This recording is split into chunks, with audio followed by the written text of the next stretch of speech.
Praise the Lord. கர்த்தருக்கு மகிமை உண்டாவதாக. இது நல்ல காலை வேளையில் கர்த்தருடைய வார்த்தை மூலமாய் உங்கள் யாவரையும் சந்திப்பதிலே நான் மிகுந்த மகிழ்ச்சி அடைகிறேன். லூக்கா எழுதின சுவிசேஷம் 9ஆம் அதிகாரம் 25ஆம் வசனம்.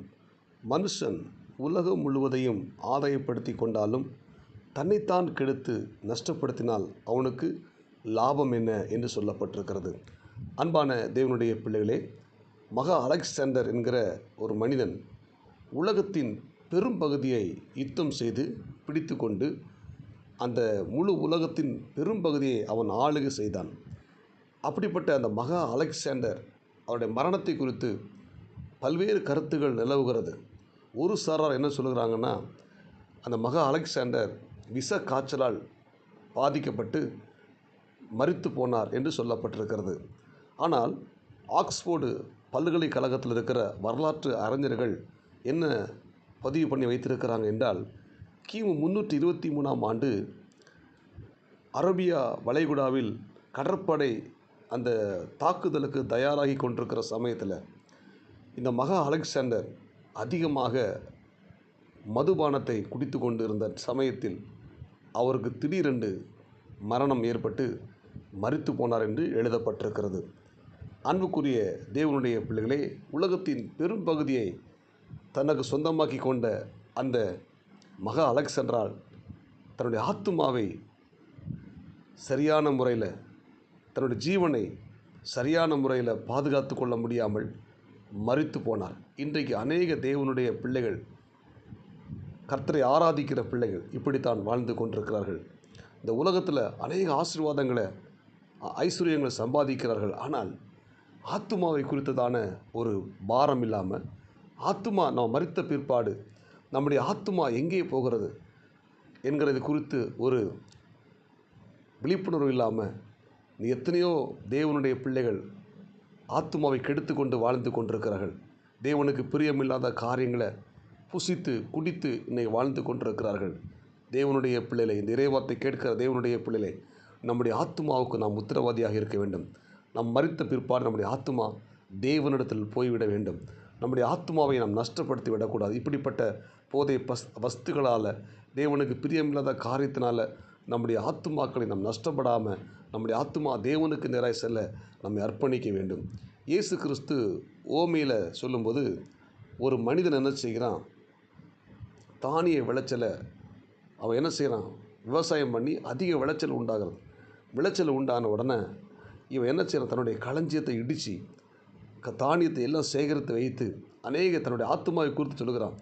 நிறைய தானியங்கள் இருக்கிறது, என் ஆத்துமாவை நீ புசித்து குடித்து சந்தோஷமாயிரு என்று சொல்லி தன்னுடைய மனதில் அவன் சிந்தித்து கொண்டிருக்கிற சமயத்தில் தேவன் அவனுக்கு சொல்கிறாரு, இன்றைக்கு நீ ராத்திரி மரித்து போனால் இதெல்லாம் யாருடையது ஆகும் என்று சொல்லுகிறார். அன்புக்குரிய தேவனுடைய பிள்ளை, இன்றைக்கு அநேக தேவனுடைய பிள்ளைகள் இப்படித்தான் வாழ்ந்து கொண்டிருக்கிறார்கள். இந்த உலகத்துக்குரிய ஆசீர்வாதங்களை சம்பாதித்து, உலகத்துக்குரிய சிற்றின்பங்களை சம்பாதித்து அதிலே சந்தோஷப்பட்டு வாழ்ந்து கொண்டிருக்கிறாங்க. ஆனால் நம்ம கொடுக்கப்பட்ட ஆத்துமா விலையேற பெற்று, இந்த ஆத்துமா பரிசுத்தமாக இருக்க வேண்டும். நம்முடைய ஆத்துமா தேவனிடத்தில் செல்ல வேண்டும். நம்முடைய ஆத்துமா மரணம் அடைந்து விடக்கூடாது. வேதம் சொல்லுகிறது, எல்லா ஆத்துமாக்களும் தேவனுடையது. தகப்பனின் ஆத்துமா எப்படியோ அப்படியே மகனின் ஆத்துமாவும் என்னுடையது. பாவம் செய்கிற ஆத்துமா சாகும். அன்புக்குரிய தேவனுடைய பிள்ளைகளே, நம்முடைய ஆத்துமா செத்து விடக்கூடாது, மரித்து விடக்கூடாது.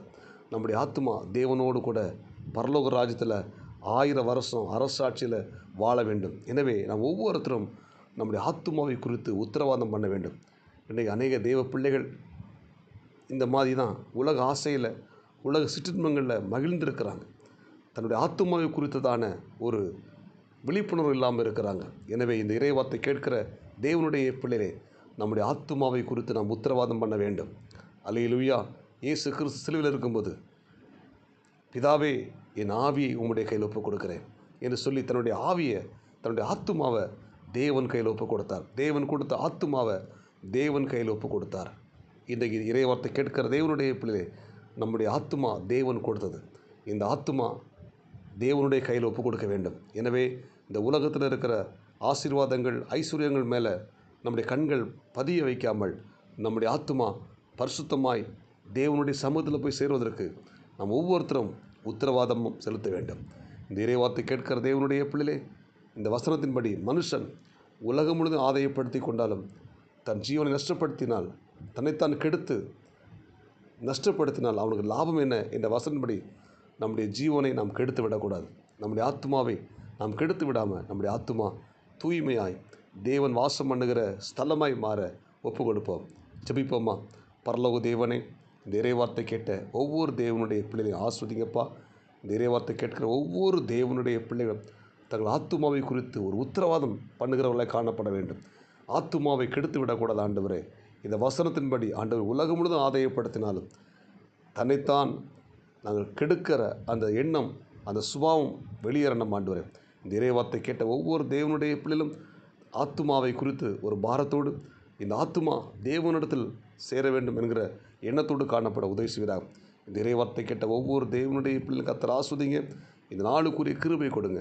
இயேசுவின் நாமத்தில் ஜெபிக்கிறோம் நல்ல பிதாவே, ஆமென். God bless you. உங்கள் யாவரையும் கர்த்தர் ஆஸ்வதிப்பாராக. இந்த நாள் உங்களுக்கு இனிமையாய் அமையட்டும். ஆமென்.